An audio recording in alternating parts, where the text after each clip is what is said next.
أعوذ بالله من الشيطان الرجيم.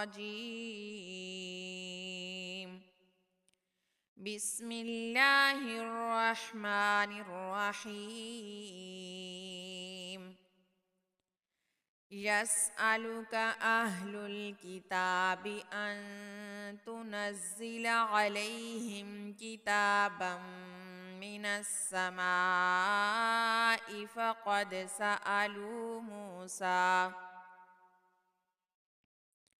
فقد سألوا موسى أكبر من ذلك فقالوا أرنا الله جهرة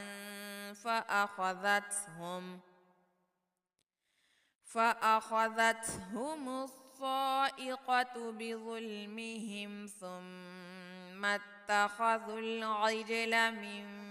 بعد ما جاءتهم البينات فعفونا عن ذلك وآتينا موسى سلطانا مبينا ورفعنا فوقهم الطور بميثاقهم وقلنا لهم ادخلوا الباب سجدا وقلنا لهم لا تعدوا في السبت وأخذنا منهم ميثاقا غليظا فبما نقضهم ميثاقهم وكفرهم بآيات الله وقتلهم الأنبياء بغير حق وقولهم قلوبنا غلف بل طبع الله عليها بكفرهم فلا يؤمنون إلا قليلا وبكفرهم وقولهم على مريم بهتانا عظيما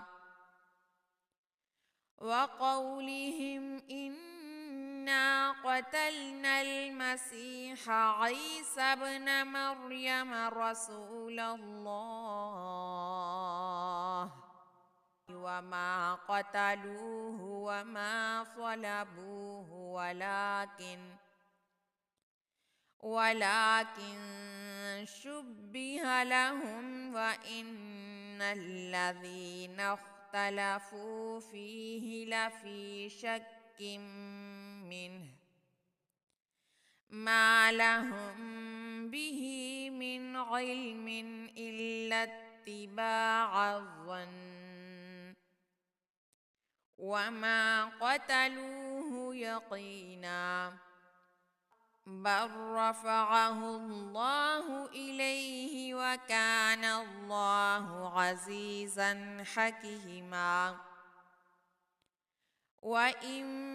من أهل الكتاب إلا ليؤمنن به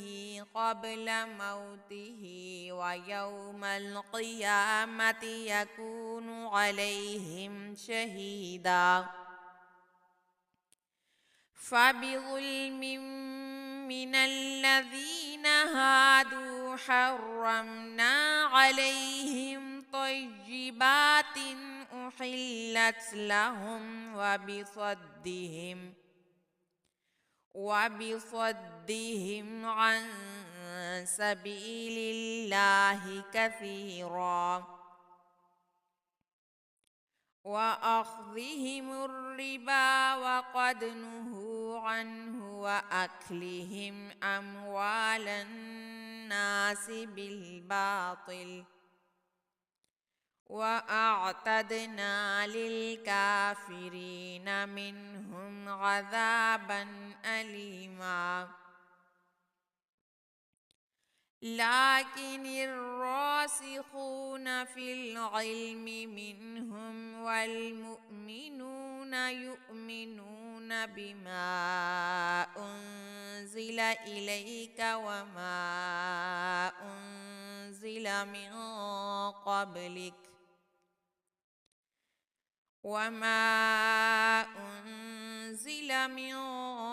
قبلك والمقيمين الصلاة والمؤتون الزكاة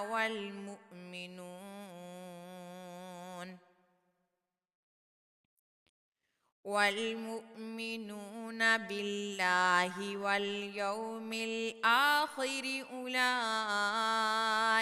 سنؤتيهم أجرا عظيما